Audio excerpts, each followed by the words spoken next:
Hi students, how are you all?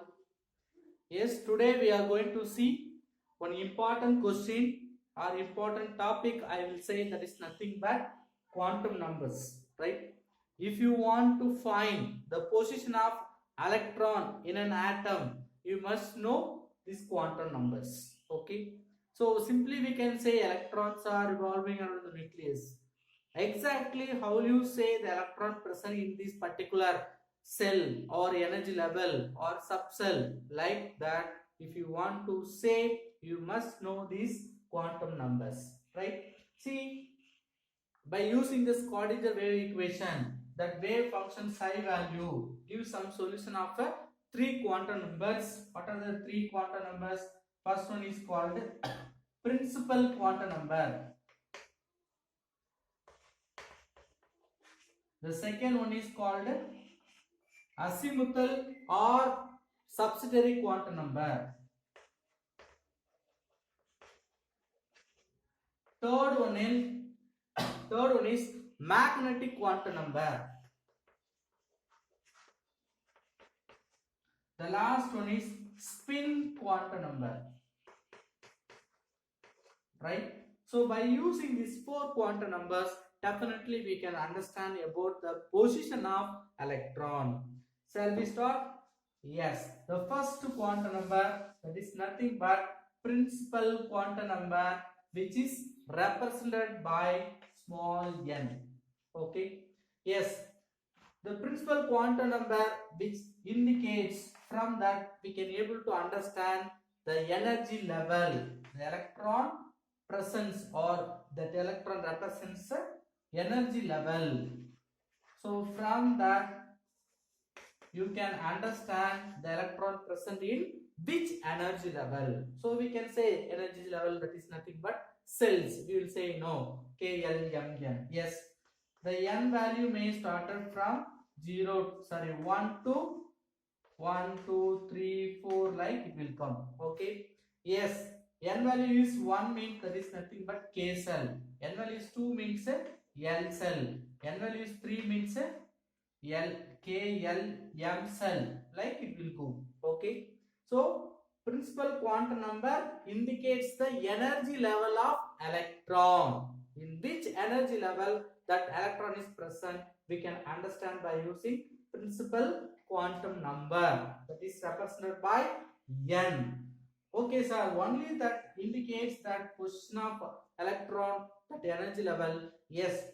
Then we can understand how many number of electron may occupy, or maximum number of electron occupied by that cell, by knowing this formula, that is nothing but 2n square. What's the formula to understand that number of electron? For example, n is nothing but the principal quantum number. N value is 1. For example, if you apply 1, 2 into 1, 1 square, that is nothing but 2. So n value is 1 means number of electron is nothing but 2. Suppose n value is 2 means 2 square, 4, 4 into 2, 8. So the second cell, K L cell, may have 8 electron. So we can find the maximum number of electron can accommodate in that particular energy level by using this formula 2n square. Next to that, we can confirm that energy of that particular energy level. Okay, if you want to find any particular energy level energy, we can use by using the previous energy value En represent that principal quantum number minus 1312.8 n squared, n squared z squared kilojoule mole inverse. By using this formula, we could find the energy of that electron. The last one, we can find the radius also, that is nothing but Rn 0.529. Here n squared divided by z squared. So by using these two formulas, we can find radius as well as the energy of that energy level. Okay. Yes, next we are going to study about the second quantum number. What is the second quantum number? who will say azimuthal quantum number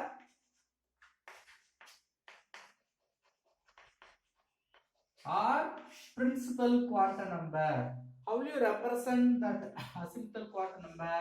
By small l. Okay, we can denote with small l, right? So what is the nature of this azimuthal quantum number?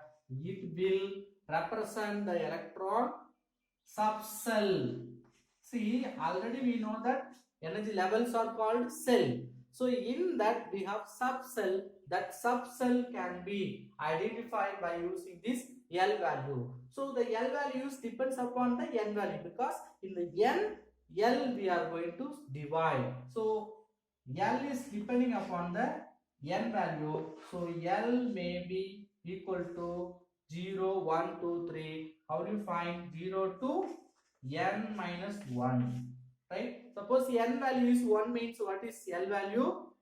1 minus 1, 0. So L value we can find 0. N value is 2, means what is L value? 2 minus 1, 1. So L value is 0 as well as 1. For example, I am saying L value is 1 means, 2 means, you can apply in this formula 2 minus 1, 1. So 0 to N minus 1. So 0 always it will come. Okay. So any N value you will get 0 as well as with some subcells, right? 2 means you can apply in this formula 2 minus 1, 1. So 0, 1. This 2 value will come for L. Okay, what is L value? Which represents the subcell. Okay, in N cell we are again dividing into subcell. Okay, right. How many number of electron can occupy in that subcell also? How do you find? For that also we have the formula. What is that? 2 into 2L plus 1.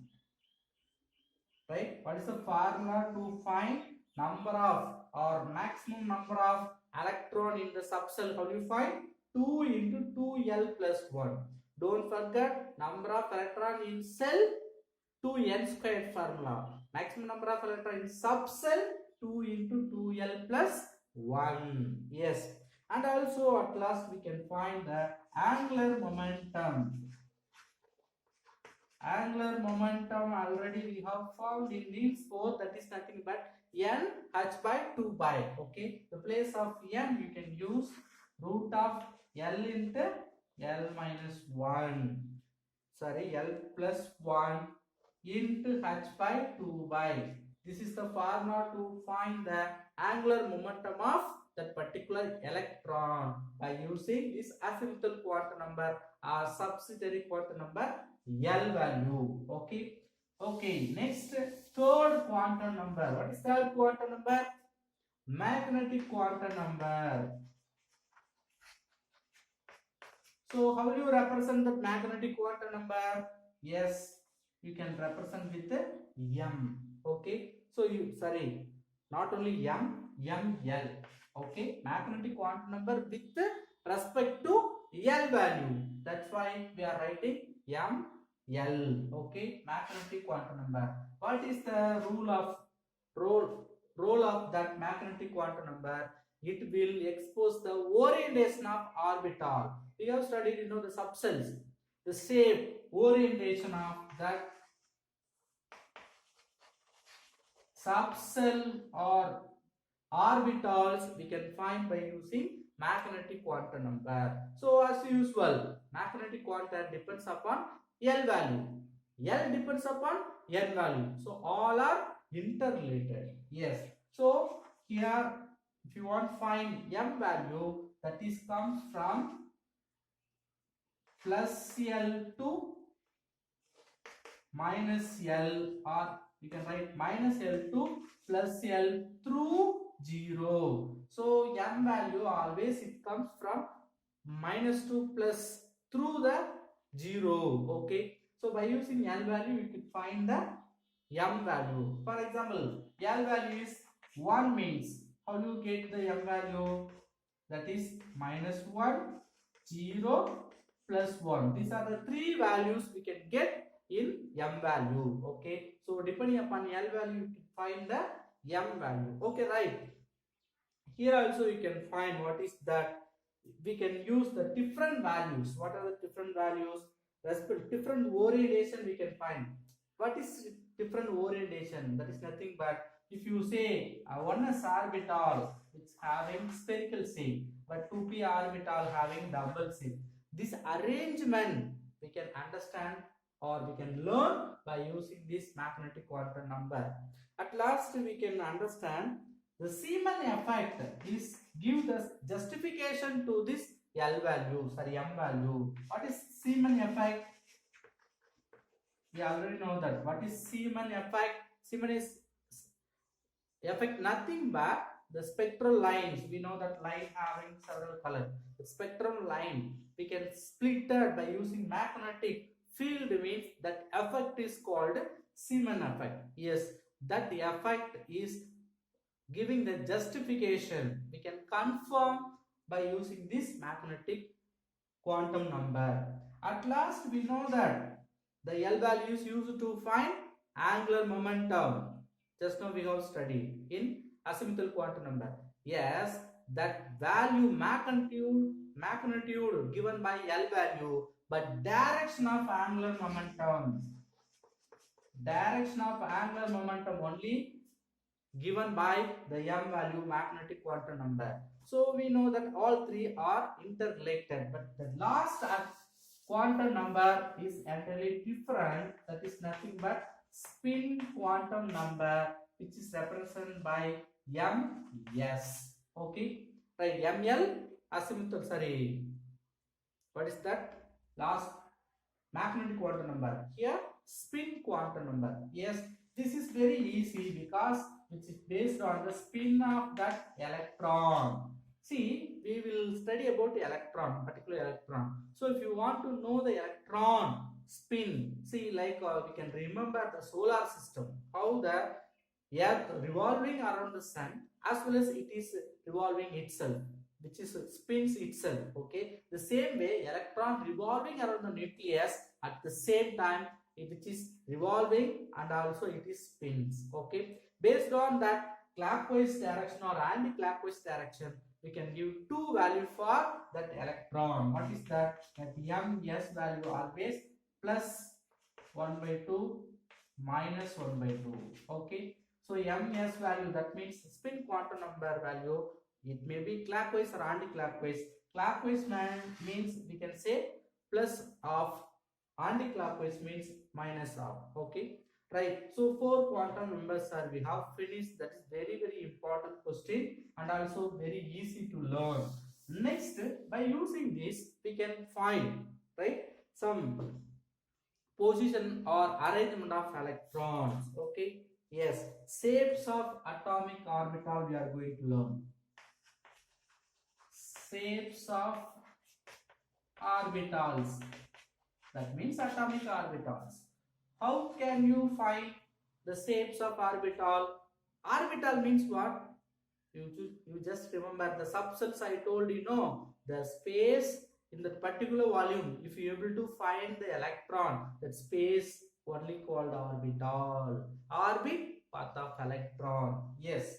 So first everything comes under the Schrödinger wave equation. Okay, what Schrödinger wave equation? That wave function. Okay, see, before that shapes means it is depends upon the energy level. Okay, so the based on the allowed energy level, we know that as Schrödinger wave equation gives a particular energy level, that particular allowed energy level only we can use by using eigenvalue.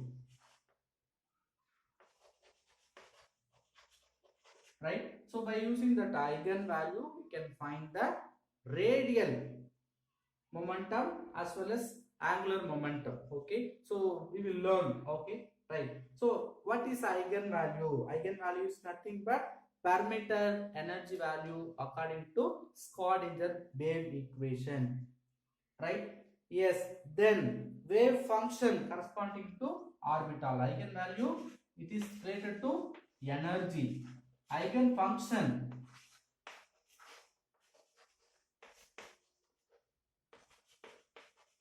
which is related to orbital subcell. Okay, by using these two values we are going to learn about shapes of orbital. Yes. Okay, now by using that for single electron atom like hydrogen, see, always we are learning about smaller atom like hydrogen.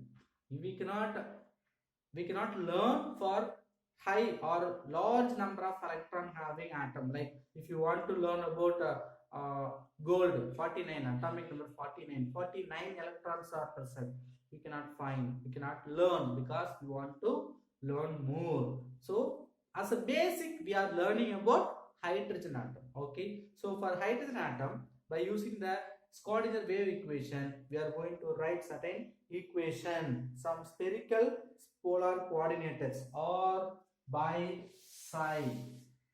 Three values we are going to use, right? And also this is called psi. Okay, this is indicates the radial momentum, radial distribution of electron. That means from nucleus to how much direction which is present. The remaining angular momentum, in particular angle. Okay, angular distribution of electron, that is theta as well as psi. Okay, so for that we can write psi or theta psi. This also psi. Okay, is equal to, how do you find r or radius? Okay, or in here radius, then fb, then g psi. This is important. Okay, by using this equation according to Schrodinger equation, is drawn from Schrodinger wave equation. By using that we can find the radial distribution as well as angular distribution of electron. First we must know what is radial function. Okay, based on the distance from the nucleus, the remaining angular, in particular angle, how it is distributed. Okay, right. So before that we must know what is psi. This is not having any physical function, only as a number, but psi squared having particular value, that is nothing but probability of finding electron. So if you know the psi squared value, you can say where the electron may present. That means a probability. What is probability? See, they will say in particular region the electron will present. They cannot say it because according to Heisenberg conservative principle we cannot find the position of microscopic particle. Yes, but we can say the region, particular space within this region the electron is present. Like we can say the probability of finding where the electron may present, like probability of finding electron we can say by using psi squared value. Okay, right. So based on that we are going to learn two terms. One is radial distribution, another one is angular distribution. First we are going to learn about radial distribution function of an electron.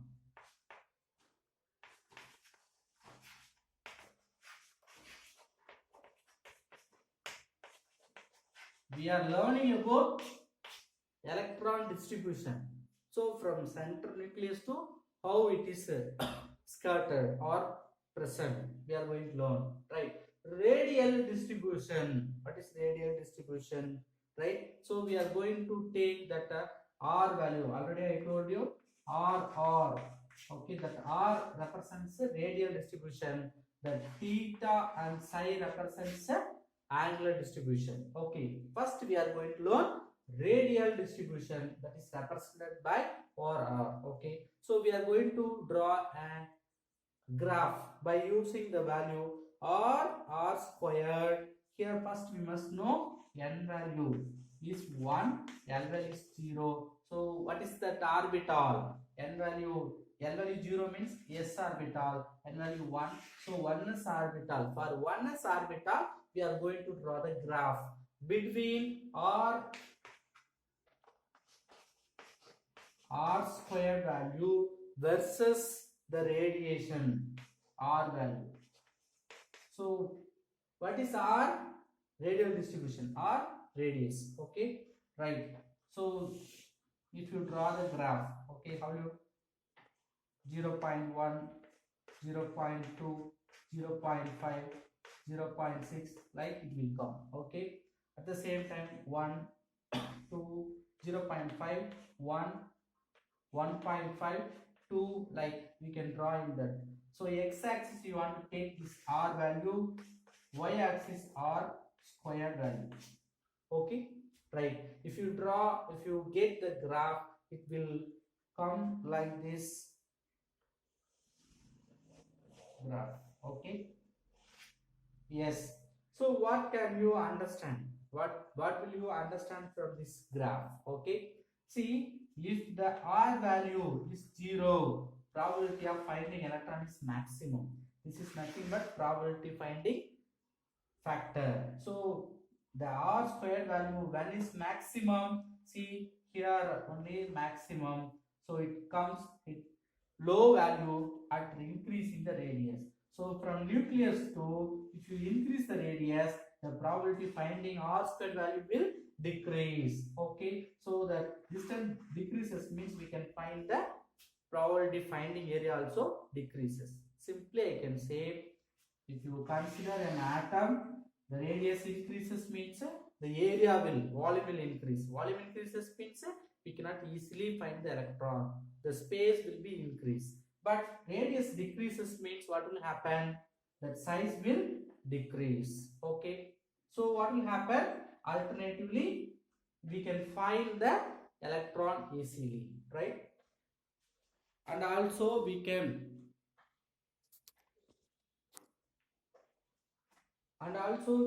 find that radius. Okay, so by using that radius we can find, and also we can find the volume.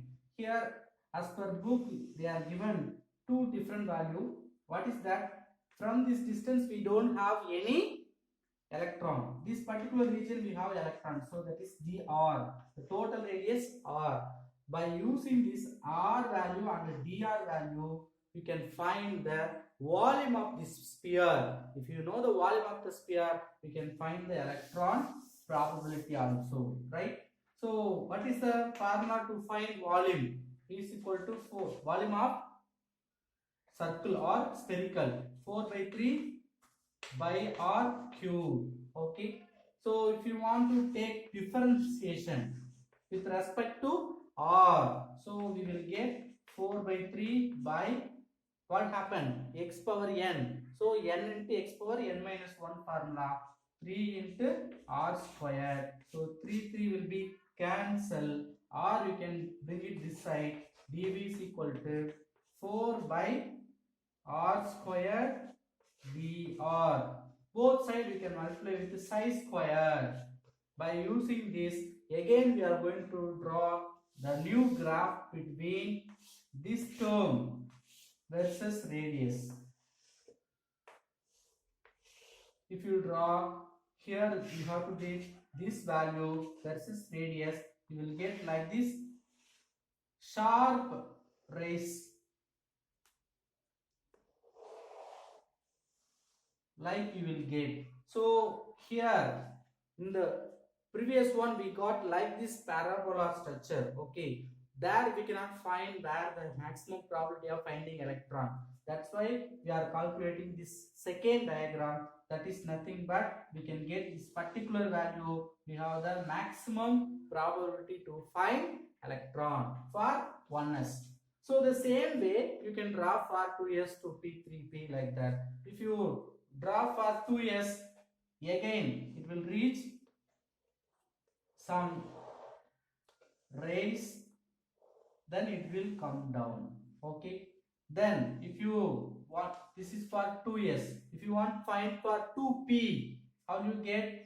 Again it will come some bigger rays, then it will come back. Here you want to note, okay, this particular space there is no electron.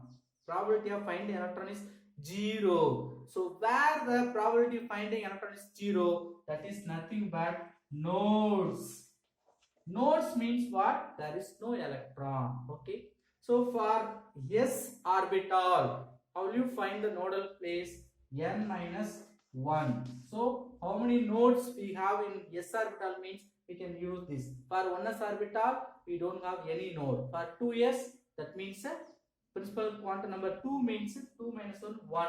So the 2s orbital will have one node. Like number of nodes we can find by using this formula for s orbital. For p and d orbital we can use another formula. What is that? 2 minus L minus 1. Okay, for 2p, 3p, 3d. For p and d orbitals, we should use this formula to find number of nodes in that subset. Okay, thank you.